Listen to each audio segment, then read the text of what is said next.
Welcome to another episode of the Jobology Podcast. Before we get to our guest today, I want to remind you to subscribe on YouTube and to make sure you guys are following us at Jobology Podcast on all major social media. For our guest today, it's what you could call one of my white whales, maybe even the reason why I started this podcast. Today we have a zookeeper. His name is Nick, and he's going to talk to us all about caring for animals, what animals the hardest to care for, and how much poop an elephant can poop in a day. So without further ado, Nick.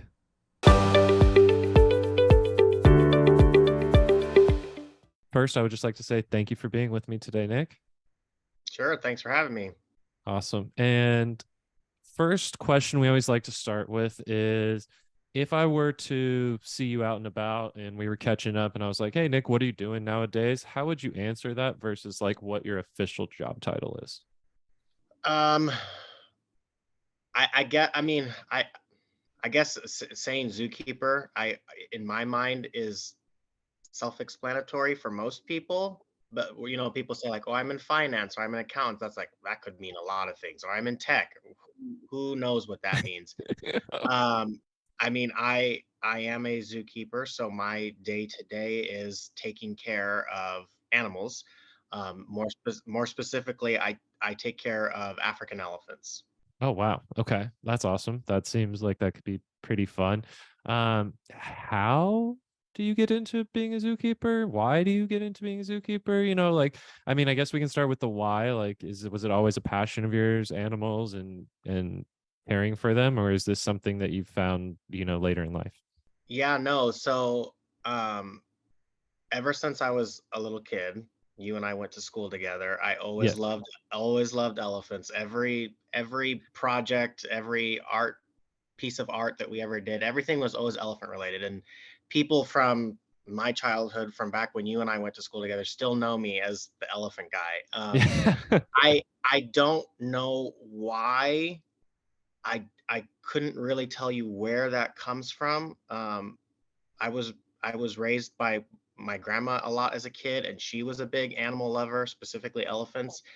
I think maybe at a young age, I probably got that love for animals from her. Um, but a lot of people love animals, and not everybody who loves animals goes into animal care. So I don't really know where the line in the sand was drawn, where I was like, I'm going to take this a step further. But I grew up in San Diego.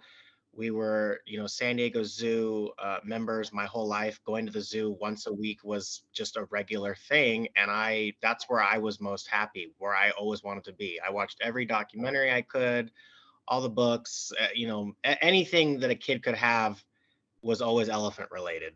Um, and and yeah, I guess that's not a really great why, but that's just No, I I mean that kind of explains like, hey, I got liked it as a kid, found a way to do it as an adult.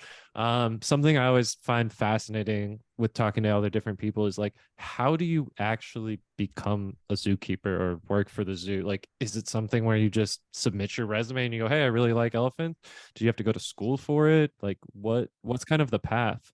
so my path was not dissimilar to a lot of people in my field, I think.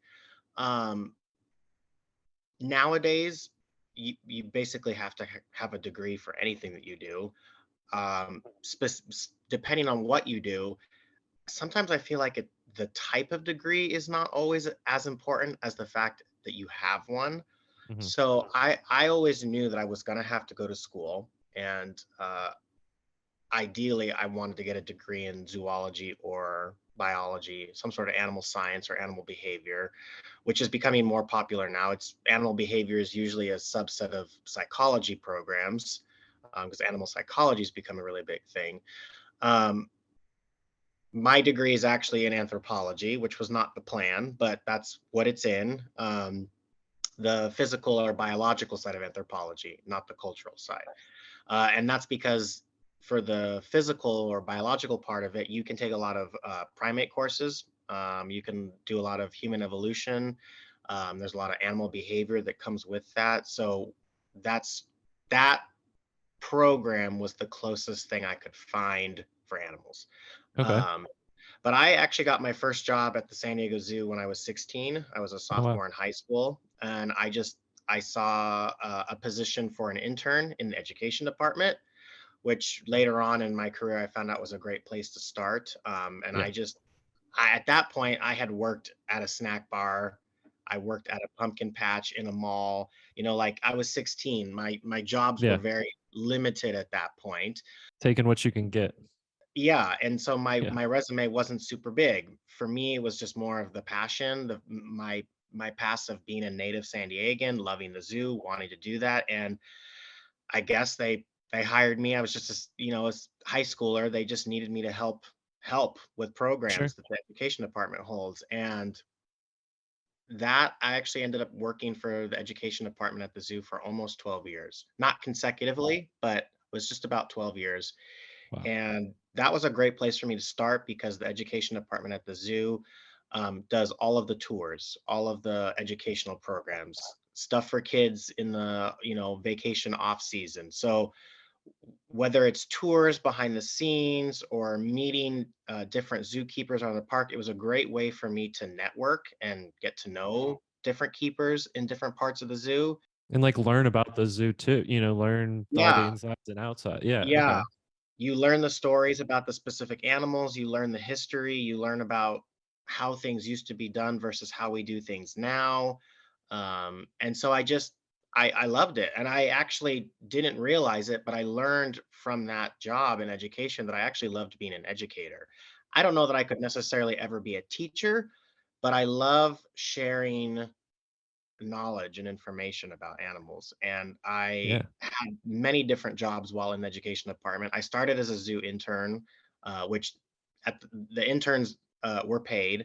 That title eventually changed to program aide, which was just a term for an aide who helps with different education programs. And ended up becoming a panda narrator. So for Oh anybody wow. That's who cool. remembers the pandas back when they were Hmm. at the San Diego Zoo, if you were to go down there would be someone on a microphone talking to people, answering questions, and so I did that for Yeah. about 4 years. And almost like a low whisper. Like Yep, you got to be careful. The pandas are, they're yep, sleeping right now, or we don't want to disturb them. Yes. very ASMR sort of thing, Yeah. kinda like Before white that. noise. Yeah, we were the white noise that was supposed to separate their sensitive hearing to everything else that was going on in the zoo. Interesting. Okay. But, one day they needed a keeper. They had a couple of people that were out on injuries, and because I knew the pandas, I was asked to help, and it went from being a 3-month helping position to a year and a half long helping position, where I Nice. ended up taking care of the giant pandas, the grizzly bears, the hyenas, the sun bears. Actually, I took Oh care of wow. all of the bears at the zoo except for the polar bears. So Oh wow. Okay. Wow. So like yeah, get in early and then kind of work your way up to being, something to where you like specifically want to be, I guess.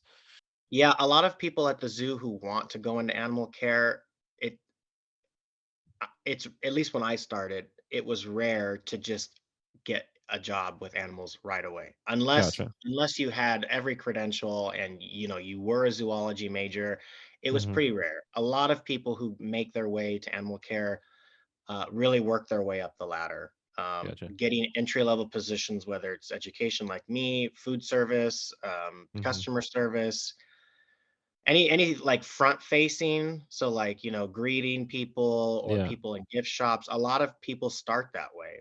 Nice.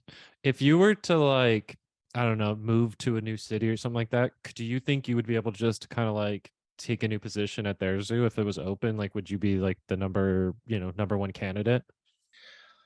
No. Oh So wow. I actually have done that a couple of times. I actually have worked at two other zoos.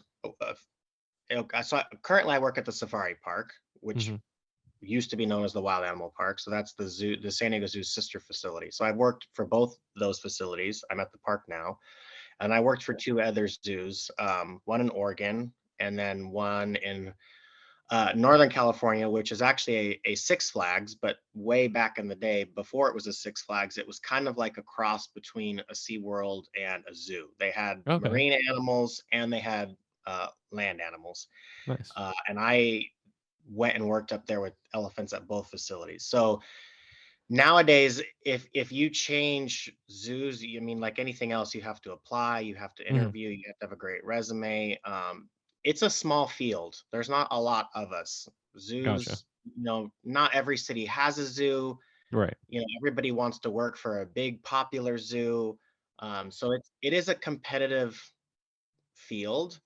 And if you're more specialized, like myself, with elephants, there aren't a lot of zoos that have elephants anymore. Elephants are kind of Wow. disappearing in the zoo world just because they're expensive to take care of and they're a highly controversial animal to have in human care. So a lot of zoos are kind of going away from that. So when I applied for these other positions, I wasn't just like, oh, I'm a shoe-in. No, I Right. had to compete with lots of other people.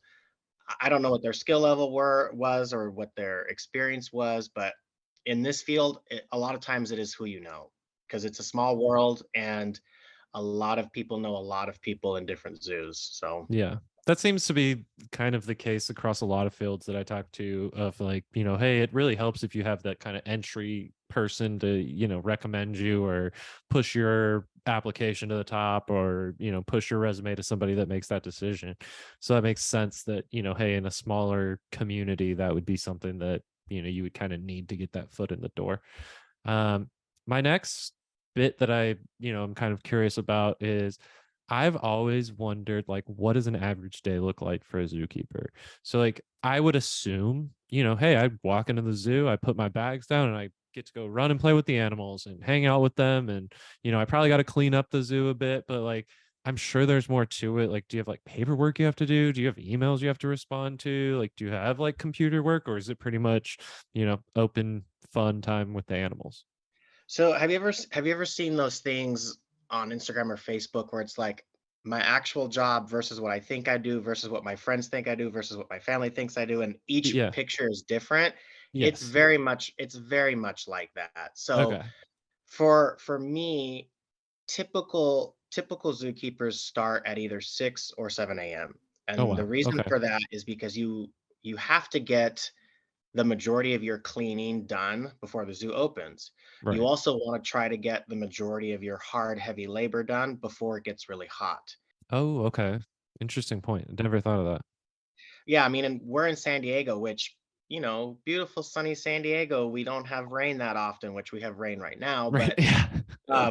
where we are out in Escondido in the San Pasqual Valley, it gets hot. Like this Yeah. past summer, our hottest day was 119, which I Oh, know for some people who jeez. live, in the desert, that might be a regular day for them. But for us, that's a lot. So That's hot for anybody. I mean, if you're working out in the sun, that's yeah. hot for anyone. And you know what? The animals don't like it either. Even though a lot of them come from warm climates, they've acclimated to San Diego weather and Right. they're spoiled just like we are. So when it Yeah. gets really hot or it gets really cold and rainy, they become big babies. Oh man. Um, Real big babies in some yeah, real cases. big Yeah. babies. Yeah.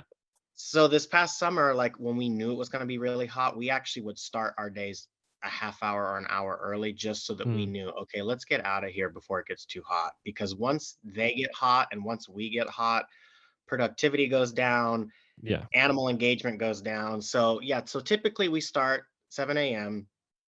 and then our day starts with diet prep. So Okay. we have 9 African elephants.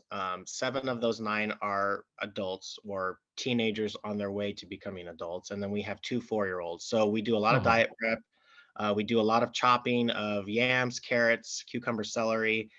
They love romaine lettuce, and then a couple times a month we get random produce items. Sometimes they love them, like cauliflower or cabbage, and sometimes they hate them, like green beans or bell peppers. It just depends on the day. Okay. It's like a picky teenager.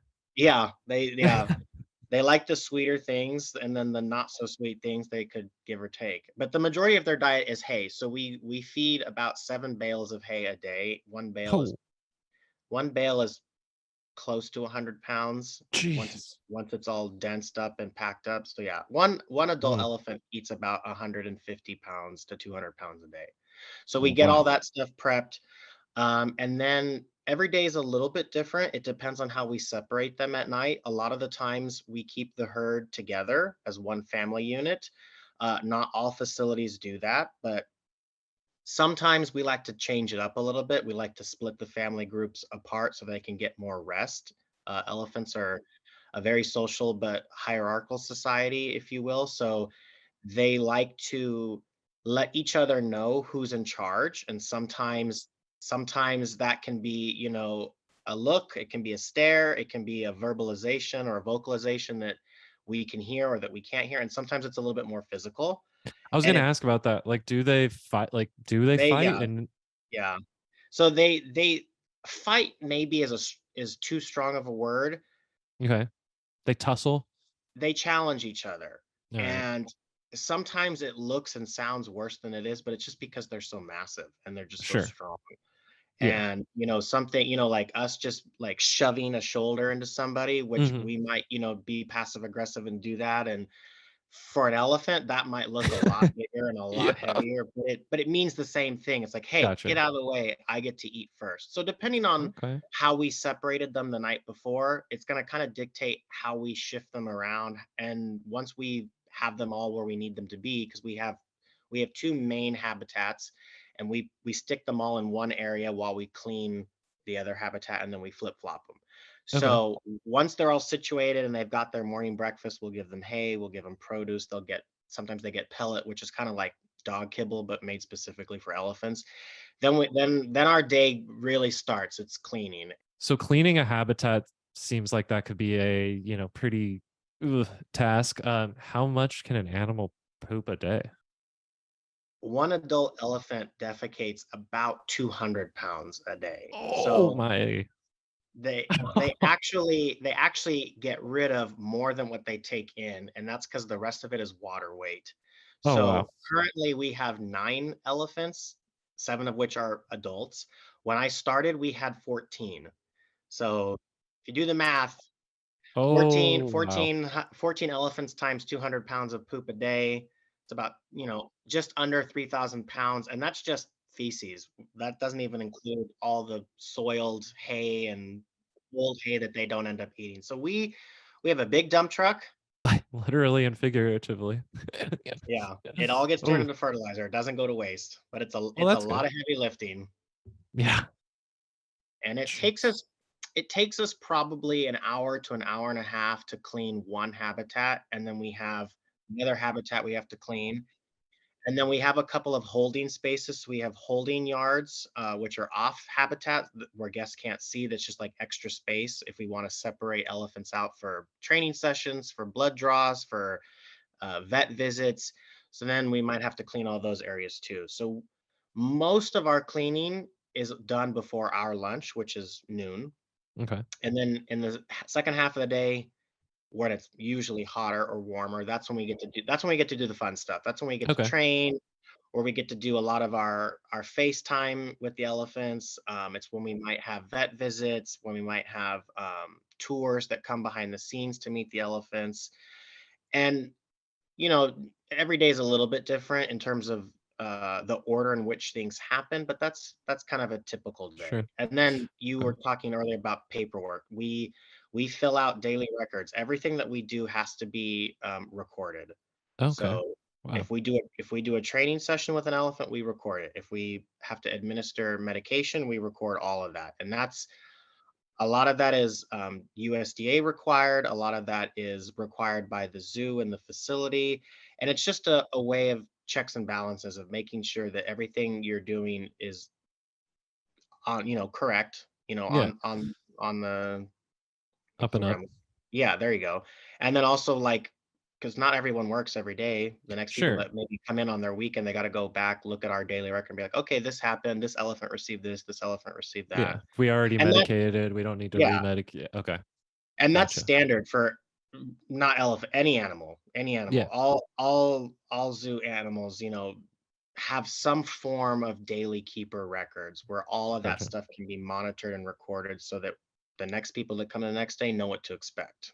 Sure. That makes sense. Yeah, because I mean, you don't, again, like we were kind of saying, you don't want to double up on something if you're not supposed to, or you want to, be able to go back in the log and be like, why is this? What happened here? What happened this day? Oh, okay, now I can, see the record and know, okay, that's what we were doing. Got to, adjust or whatever it might be.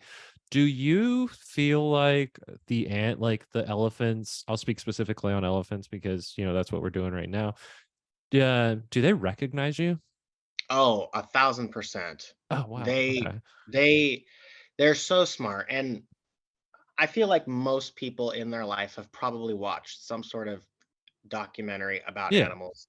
I'm sure they've seen, African safari, in the mhm, Serengeti, and the elephants are always something that's talked about how intelligent they are, and it's right, true. Their brains are about the size of a basketball. that's wild. And when talking about brains, usually the more folds and grooves a brain has, the more intelligent the individual, not the individual, the The species is. So, species, okay, yeah, as yeah, humans, our brains very wrinkly, very foldy, mhm, lots of folds. The less, the more smooth the brain is, the less intelligent, and that's across the species. So elephants have lots of folds, lots of wrinkles, and the interesting. part of their brain where their memory is very big. So they're Like an elephant highly never forgets. That's like the yeah, saying. and I mean there's no real way to prove that, because obviously Sure, we can't ask them that, but yeah, they recognize voices, they recognize smell, they recognize people. yeah. Our elephants with the training that we do, one elephant probably knows somewhere between 30 to 45 different verbal cues, or Oh, what we wow. call SDs, which is a training term for like me asking you to open your ear. That would be an SD. If I say, Can you lift your foot?" I would say foot. That's an SD. It's a training term, and there's different combinations. So you might have them lift their foot and open their ear at the same time. That in Oh, wow. itself is one combination. So yeah, they know 30 to 45 ish different things. So they have to remember all of that. They have to know what the verbal cue is, and sometimes there's a physical cue. So there might be like a hand motion, or I might move my body in a specific way that tells them that this is what I'm asking. So they're very in tune with our tone of voice, which Nice. we try to keep very um, neutral. Okay. We try to keep it as clear and concise as possible so that there's no room for interpretation. And they're very in tune with our body language. So if I, you know, move myself or stand in a specific way, that in itself might be letting them know, oh, this is what he wants or this is what he's asking. So they do have excellent memories, and they have what we call self-recognition. So they can look in a mirror and know they're looking at themselves and not another elephant, which Oh, that's cool. not a lot of animals have that capability. Like dogs or Yeah. cats, they look at themselves in the mirror and they freak out or bark or hiss. Right. Elephants, no, they're looking at themselves. Uh, monkeys and apes, dolphins as well. I'm not sure about pigs because those are typically like when we're talking about intelligence in animals, those are usually Mhm. like the pinnacle of intelligence. I don't know if pigs have Wow. that capability, but dolphins, monkeys and apes, elephants, they all have that capability. That's awesome. Do you, so, like, if you get, like, a puppy and then you have, like, a bigger dog, sometimes the bigger dog knows that it's a puppy and, like, not to be too rough with it. Do you think that do they have, like, recognition on, like, how big they are in comparison to you or comparison to, like, a their babies? They're very Like, self-aware? self-aware. That's the yes, thank Wow. you, self-aware. So they, as big as they are, they're very gentle with Hmm. movements, especially if babies are involved. They're fully aware that this is a brand new baby. We might have to be a little bit more gentle, a little bit more careful. Kind of like we were talking about before earlier with the social hierarchy, Mhm. they are aware of where they line up in that hierarchy. And if, they're lower on the totem pole, so to speak, it might be in their best interest to go and hang out with a baby who belongs to a more dominant female, because Oh. that gives them a little bit more leeway with maybe getting to eat before everybody else does. And so they will come up and cozy up next to a baby and be really gentle or really careful or ginger around them with the way that they walk or caress each other with their Mhm. trunk. They are very aware of that stuff. Nice. What, so we kind of talked about, getting to paperwork, and then what time does your day, like, finish up usually? If we're out on time, we usually spend the last half hour of the day doing paperwork. Hmm. which isn't actually hard paper anymore. It's all online. Sure. So we record all of our daily records. We make sure that we check off, did this elephant get looked at today? Was it a quick Mhm. look or was it a full behavioral body assessment? Okay, check that. Did they receive their supplements today? Check that. So that's kind of what the end of our day looks like. It's a lot of wrap up um, and cleanup so that we have clean dishes, buckets the next day. Our knives are clean for cutting produce the next day. Everything's Mhm. nice and neat and tidy. Some days it's a mess at the end of the day and it's a whirlwind. And some days it's, wow, we got done early. We got everything done. Let's do some projects. Let's get some extra stuff done that we don't normally get Sure. to. Let's tidy Lighten up my the, load for the next day. Yeah. yeah, exactly. So typically, I start at 7, I'm done at 3:30. Okay. That's that sounds about right. Is there a like night crew of zookeepers that's there? So it's funny that you asked that because historically, no. But in the Hmm. past, this past year, we recently actually created a brand new team. It's not, I was going to say department, but it's not. It's the same. We're all animal care. It's the same department, but it's a new Right. team of night shift keepers, Okay. and that is so that they are on grounds at night to look over. It could be a lot of things. It could be to check, to make sure that animals have access to bedrooms at night, access to heat. Sure. Maybe there are sick animals or babies in the nursery that need to be fed or have medicine. We've never had, our facility has never had a night shift crew before, and we do now. And I don't know if that's across the board at a lot of zoos, but I would Gotcha. I would guess that some facilities do have night shift crew, but that is a separate team, not our team. Okay. That makes sense. Yeah, because I was like, what if there's a problem at night, or what if something, happens during during the your off hours, and then you get there and you're the next morning, you're like, what the heck went wrong here? Like, what happened? Yeah, our facility is different in that our elephants stay out at night because we typically have nice weather. A lot of facilities that live in colder climate, they bring their elephants into barns at night. Oh, okay. Um, But when we leave for the day, we like the elephants to just go be elephants. We just like them to Sure. go do your thing. When we're there, they know we're there and they kind of Okay. wait. They kind of wait to see what's going to happen next. They want to have a training session because training session means food, it means Yeah. FaceTime, it means, praise. And so when we're there, they they're more focused on us than they are focused on being elephants. So when we're gone, we're gone. And the night shift crew, they come in just to check everything. We have cameras at night that record everything that's happening so we can see them. If something weird is going on, if they hear a bunch of trumpeting all of a sudden, then the night shift crew might look on the cameras and go, "What's going on?" You know, we live Sure. out we live out in the valley, so there's a lot of native wildlife, deer, uh, raccoons, possums, you name it. They come in and go, and the elephants are kind of used to that. But sometimes something will spook them, and they'll start trumpeting, and they'll all huddle up together. And that's we like that. That's normal. That's good. That's Yeah. them being. Being elephants. Yeah. Okay. How does job hierarchy work for Zookeeper? Like, do you have like, you kind of mentioned our team. Is it, like a team of zookeepers and then there's like a head zookeeper, or are you guys kind of all the same Yeah, level? no, Like, okay. there is definitely a hierarchy. So we have 9 elephants. That's a Mhm. lot. So we have a big team. In my department, the elephant team consists of 15 people. Oh, wow. That includes our supervisor, who's there with us most of the time when she's not in meetings. And then we have 2 lead keepers who kind of run the day.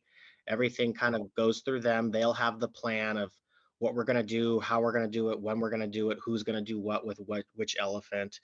And then the rest of us are just either keepers or senior keepers. And senior keeper is just a title for someone who's been there longer, who's, it's basically a promotion from a regular keeper to a senior person. Okay. And on a day where we might not have our supervisor or our lead, we might have a senior keeper kind of be a relief lead for the day. Um, and on one given day, at minimum, there will be 7 of us in. At most, it's like 11 or 12. Oh because wow. everybody Okay. has, everybody has a 2-day weekend. People go out on vacation. People Sure. get sick or have a doctor's appointment or something like that. So at minimum, we like to have 7 people in, and that can be a rough day. You know that you're Yeah. going to not be able to get everything done on that day, but most of the time we're like at 8 to 10 people. Okay. That's yeah, that would seem like that would make sense, almost a person per elephant. So, like, if Yeah. something's happening, that way you're not having to feed 4 elephants and carry 400 pounds of hay and all that shit. That seems pretty awful. Okay. That seems like that would be like those tough days. And some Um, days are busier than others. Some days we have lots of vet visits. Some days we have, oh, yeah, sure. in fact, we just started construction this week. Our elephant area is going to be the next biggest project that gets undertaken, which will probably take about 3.5 years. But it's the largest project that the safari park has ever done, and it's the second largest that the organization between the zoo and the park has ever undertaken. So, Jeez. construction just started. The next 3 years are going to be pretty rough for us with Yeah. contractors and, hey, we need help with this. Hey, we're turning the power off. Hey, you're going to lose water for this, amount of time, or hey, we need Oof. access to this. So those days are going to become more common, Yeah. on top of just our normal daily stuff.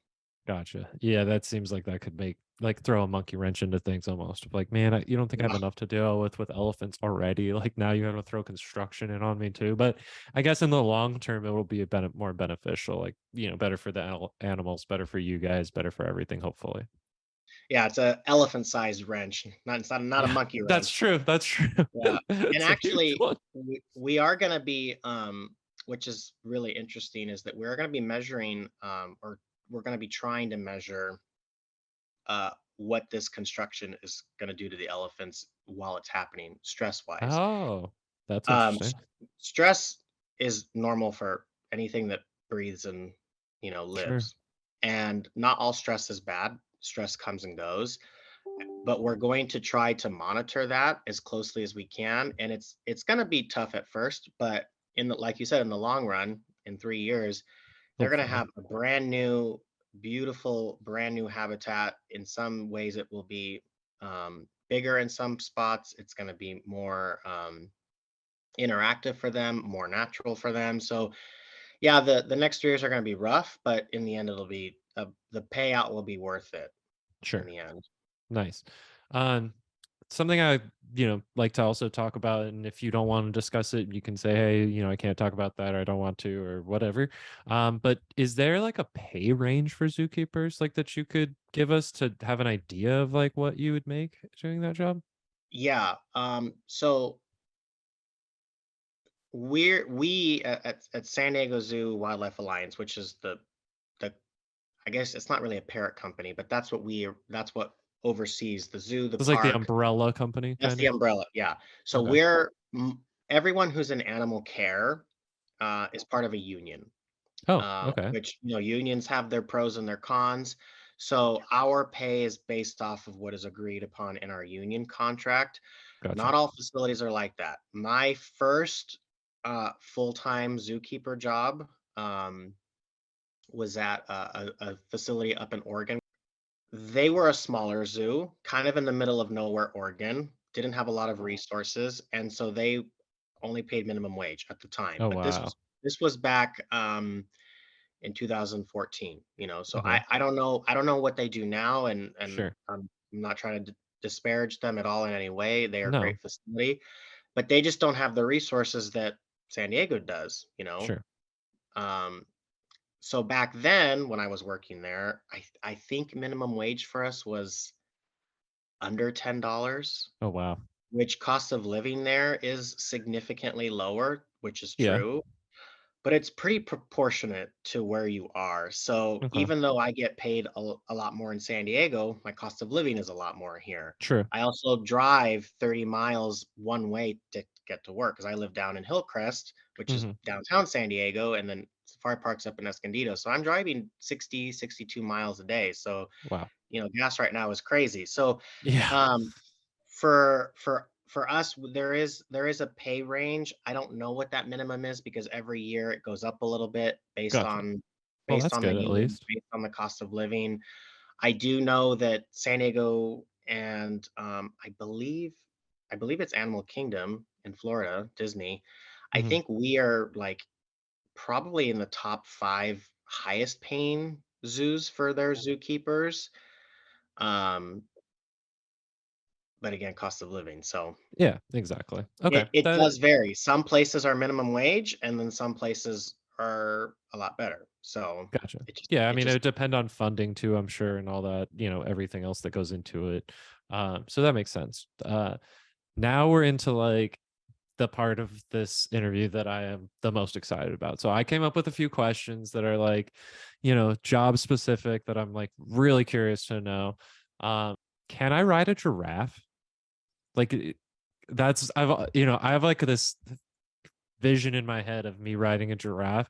And so anytime I get the opportunity to ask somebody that, might have access to that, I got to throw it out there. So, can I ride a giraffe? we don't do that. Dang it. I'm Okay, sure fine. there are places where you can do that.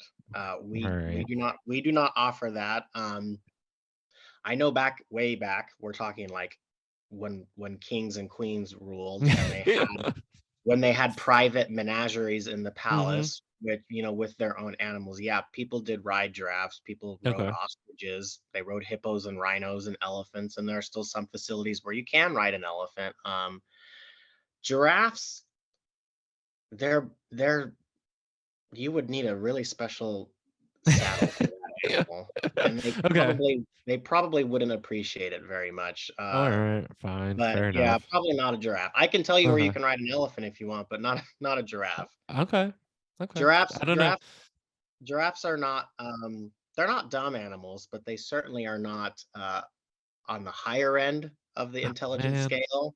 So Dang. they have a harder time holding focus when it comes with training something like that. And Hmm. you're ever going to train an animal to ride, whether it be an elephant, a camel, a horse, some sort of bovine animal, there's a Yeah. lot of training that goes into that. And Okay. you have to be able to keep that animal's attention span. They also have to be food Mm. motivated and be able to want to be reinforced. I've never worked with giraffes, but I have a lot of friends that have, and giraffes are very hard to reinforce. It's very hard to Gotcha. keep their attention. So training something that intense would be very difficult. Dang. All right. Fine. It's probably not the safest measure either. Darn it. No, probably not. All right. Um, what animal surprises you the most? So, like, is there an animal that maybe when you first started, you were like, "Oh, I know this animal; it's going to do this," and then completely, like, you figured later on, like, "Oh, wait, this is way different than I thought it was going to be." There's a couple different layers to that. I'm surprised daily sometimes with just how smart animals are. Right. I think a lot of times we don't give animals enough credit Yeah. after I just talked about giraffes not being on the higher end of the Hey, intelligence yeah, scale. that's okay. It's okay. But, they are here's a good way to think about it. They are as smart as they need to be to survive, and Okay. they are as smart as they need to be to live and thrive Mm, and reproduce. yeah. And some animals just surprise you with how they pick up on what it is that you want, even when you didn't realize that you were asking. Like sometimes if I'm doing a training session um, with an elephant, they will anticipate what I'm about to ask them before I ask them. Oh And man. from a training aspect, that is not necessarily always a good thing because it means I'm predictable. I have a lot Yeah. of precursors, and the whole point is to keep them engaged and surprised because you don't want them to accidentally do something that we don't want, Yeah. to the point where you either train something new that you didn't mean to train, or, for example, part of our daily care for the elephants is to check the bottoms of their feet. They have Sure. very sensitive feet. They've got grooves on the bottoms of their feet that kind of look like the bottoms of our shoes. So there's tread Okay. to them. And sometimes they get rocks and pebbles stuck in there. And so Eesh. Ouch. part of our daily routine is to check their feet, make sure nothing's going on. We don't want them to accidentally lift their foot if our hand or our face or any part of our Oh body yeah. wrong spot at the wrong time, because then we are going to get kicked, or we're going to get Mm-hmm. stepped on, and that's a problem. So Yeah. we don't want them to anticipate or expect what it is that we're about to ask. And if they do, that says more about us as trainers than it does about the animals because Right. it tells us, oh, I have way too many precursors. They knew what I was about to ask. This animal is so smart that they knew what I was going to ask. And if I wasn't prepared to do it, or maybe my backup trainer who's with me wasn't prepared or was in a spot that could be considered, potentially dangerous if they're in the wrong spot at the wrong time, Mhm. I don't want something to happen to where one of us could get hurt. Or the elephant. I don't want the elephant to accidentally put themselves in a position to get hurt either. Right. We're able to do what we do because they trust that we're not going to put them in a situation that's going to scare them or hurt them. Mhm. So, It's almost like a poker tell. Like you're doing yeah. something and they're picking up on it like, "Oh, he's about to move his shoulder the way that Yep. we always do. Okay." It's like, "No, wait, I didn't want that." Yeah. Sometimes they train us more than we train them. Sometimes they Wow. teach us that we have these tells that we never even Mhm. knew we had. Gotcha. So that is always kind of fun and surprising. I guess in terms of something I never knew what I was going to expect was I was fortunate enough to work with the giant pandas, which led to me working with different bear species. I never thought I would work with anything but elephants. Ever since I was Hmm. in preschool with you, Yeah. um, my goal has always been elephants. I Yeah. never ever had a plan B, and I've always known that. That's always been my path, and I got lucky that I was given an opportunity to work with animals that were nothing like elephants, and it was amazing. Um, Very different than what I expected. I learned a lot about pandas, bears, carnivores in general, which are very different Yeah. than elephants. And so that whole experience was a surprise and a welcome surprise that I never thought I would get to experience. And in the zoo field, it's less about, we talked about degrees earlier. It's less about Mhm. your degree and more about your experience.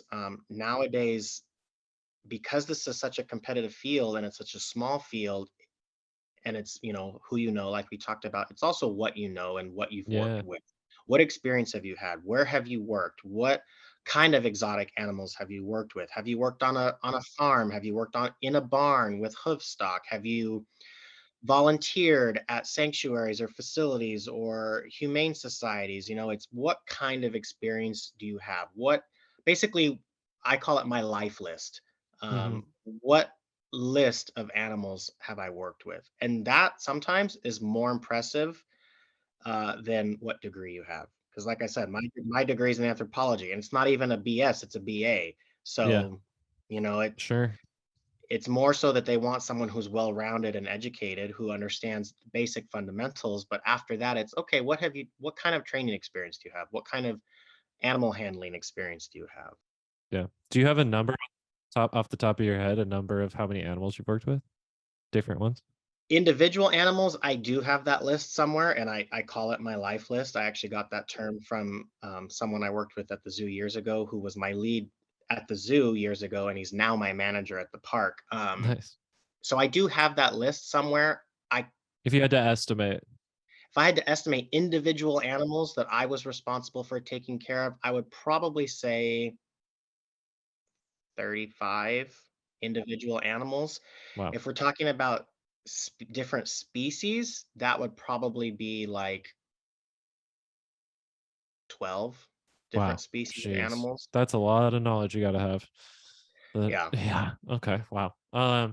2 more questions real quick. I have, what is the hardest animal to care for? So out of maybe the 35 that you've worked with roughly, do you have one that stands out as, like, the hardest animal to care for?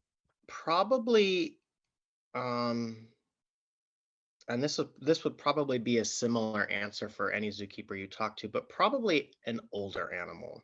Oh, It doesn't matter the species. yeah. I didn't think of that. I was thinking, like, specific animals, but yeah, Yeah, that makes sense. Okay. older animals because, just like humans in our Sure. old age, things stop working. Yeah. Or you just don't care as much anymore. We're stubborn. Yeah, Yeah. stubborn is very much something that we see on a daily basis with Wow. old or young animals, stubbornness. Sure. But at the end of the day, when I clock out, I take my work home with me Mhm. because anytime you are caring for something else, whether it's a human or an animal, you worry about that. And so Yeah, of course. you take that home with you. On top of the fact that I'll be driving home on the frame like, "Oh my god, did I forget to lock that? Oh my god, did I check this? Did I turn that on? Do they Oh have their no. food?" Like that never stops. Well, that's probably good. I mean, when you're caring for things, you want the person to, consistently be thinking Yeah, of you. talk about stress. I've probably shortened my life just with stress about stuff like that. But you take it home with you and you worry about the animals that you care for on a daily basis. Like we said, we Right. talked about pay earlier. We don't do this because we get paid well. Minimum Right. wage is not great. Um, and zookeepers work in every environment possible, whether it's snow, True. rain, 120-degree heat, Yeah. wind. We work in all of those weather conditions, and we don't get paid well. And we leave at the end of the day, and we're still thinking and worrying about our animals. And a lot of Yeah. the times, it's I didn't do enough today, or I could have done more. I could have provided a better experience. I could have done this. I could have done that. So Yeah. and especially with older animals or brand new babies, Mhm. you think about that. So for me, and my most challenge was an older Asian elephant that I worked with, who was very sweet with people. She didn't particularly love other elephants, but she loved people. She was a little bit of a bully in a lot of ways, to other elephants, but she loved people.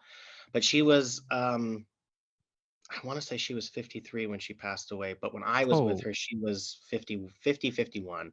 wow. And she was stubborn, Yeah. very, Set very in her stubborn. ways. And she, was an older elephant. And when you're that big, arthritis is a problem. And Mm. just like people, physical therapy is not always super fun. And we had to put her through physical therapy just to keep her active, keep her joints and her muscles and her bones good. And she did not like that at all. And Oh, man. you know, we practice what's called choice and control, which is the animal has the choice and the control to decide for themselves whether or not they want to participate. If they don't want to Sure. participate, they can walk away.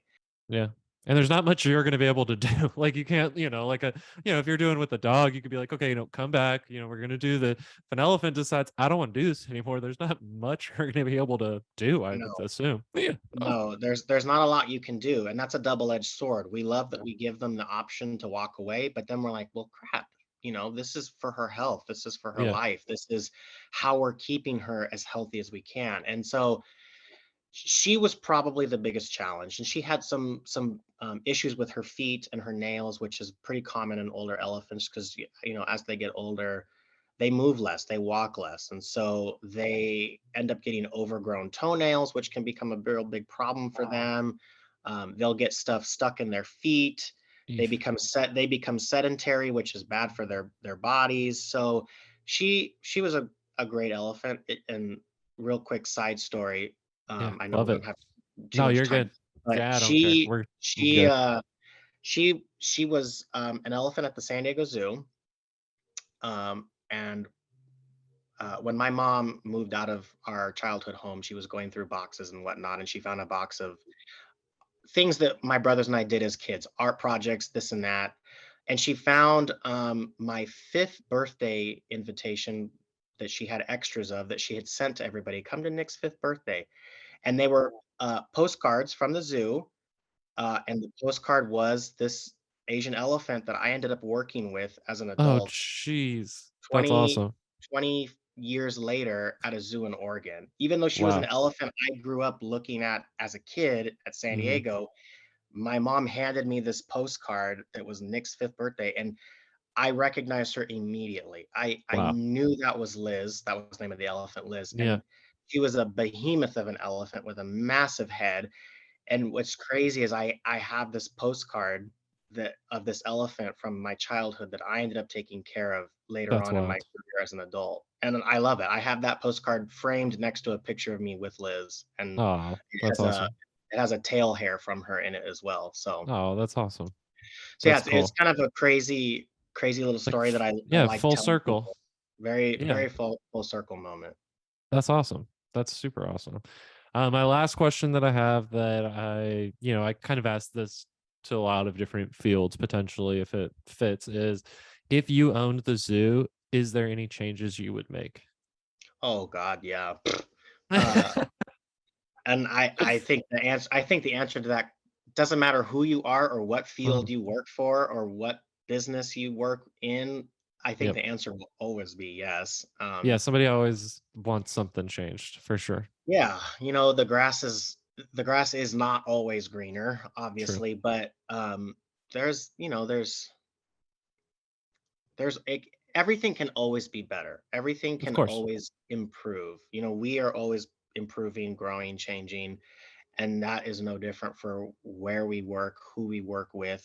Yeah. So yeah, there are a ton of things I would change, but I will be the first to say that I am not the person to say that I am qualified enough to think of those things because Sure.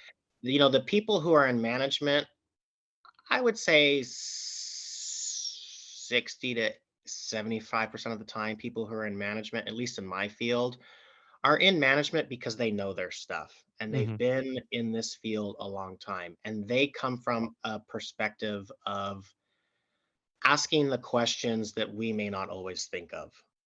That's a good way of putting that. They were in our position at some point or another in their career early on, and now they've moved up and have made it to where they are because they have those perspectives. And now they come from a different side, which is from a managerial side.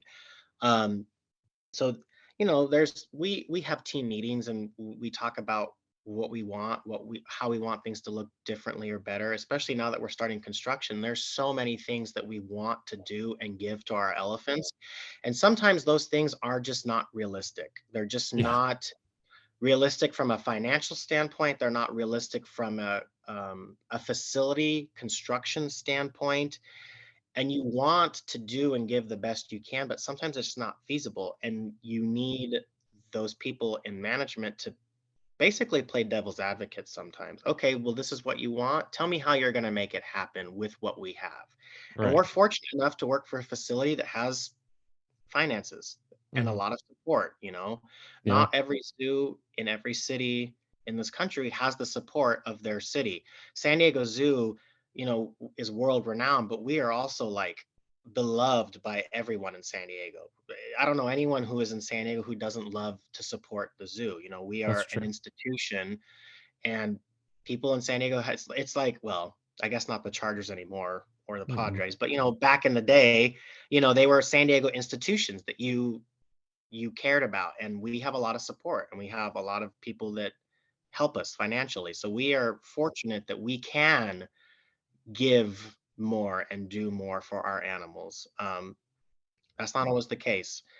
But even then, with the amount of finances and help we have, we still don't always Get what get you what want. we want. Yep. Yeah. Yep. Okay. That makes sense. Yeah. I mean, I get the two. Yeah. Of course, there's things we would like to do, but it's not always conducive or it's not always going to work.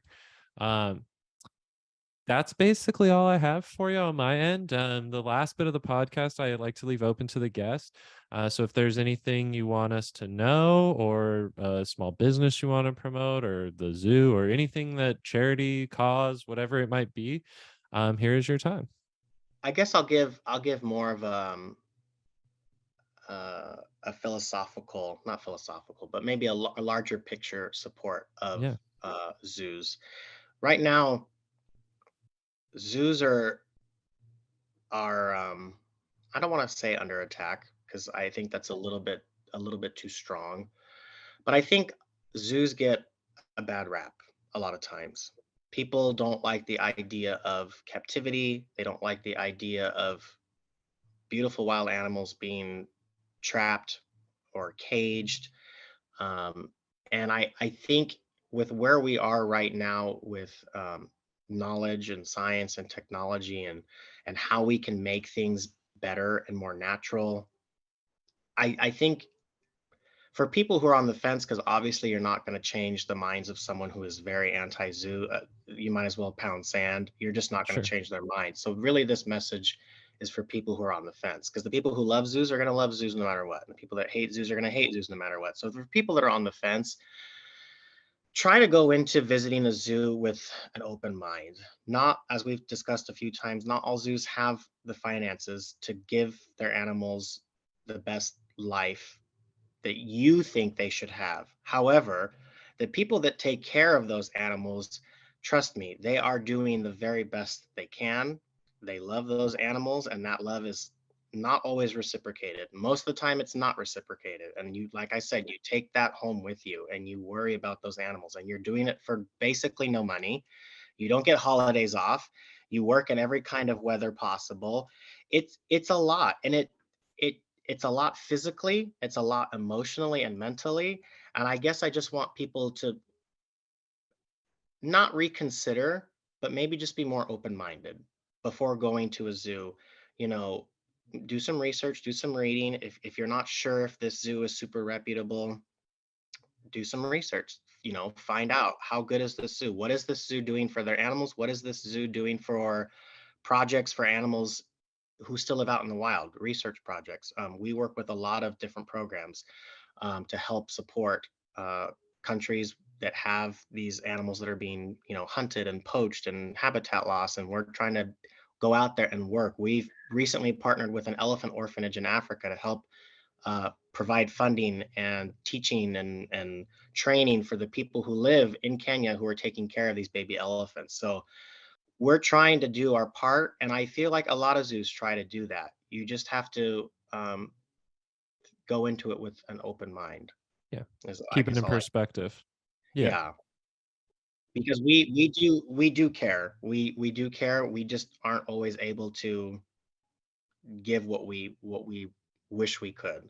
And sometimes, not all zoos are created equal. It is, I will not say that there are not bad zoos out there, because there are, and there are zoos that should not have elephants or gorillas or whatever that is. There are some facilities that just probably shouldn't, because they don't have the money, they don't have the resources, they don't have the space. And it's not that they're bad zoos, but they're just not all created equal. So don't hold them all to the same standard, I guess. Yeah, I think that's a great way of putting it, and I think that's something that people can definitely it's a digestible, way of putting that, where instead of just being so black and white of like great, horrible, there is that middle ground of like, wait, I don't really know. Maybe I do need to, do a little education on my own to figure out, exactly what it is that the zoo is doing or that they're, promoting. And the same girls for aquariums and marine facilities, like SeaWorld. It's unfortunate that SeaWorld has had as much backlash as they've had in recent years, but they Yeah, do so much good work for wild animals that are, abandoned by whatever family they're part of. SeaWorld San Diego, I don't know the numbers off the top of my head, but SeaWorld San Diego does so much for baby sea lions here in San Diego that get um, either abandoned, or what happens is moms go out to find food and then they don't ever come back, and you get all of these orphan baby seals and sea lions, yeah, pups. And SeaWorld does so much good work for that, and you never hear about that. You only ever hear about the negative. that's true. So definitely do some research. But you should do research on anything and everything. We have so much That is true. accessibility nowadays to everything. Nothing is really ever hidden anymore.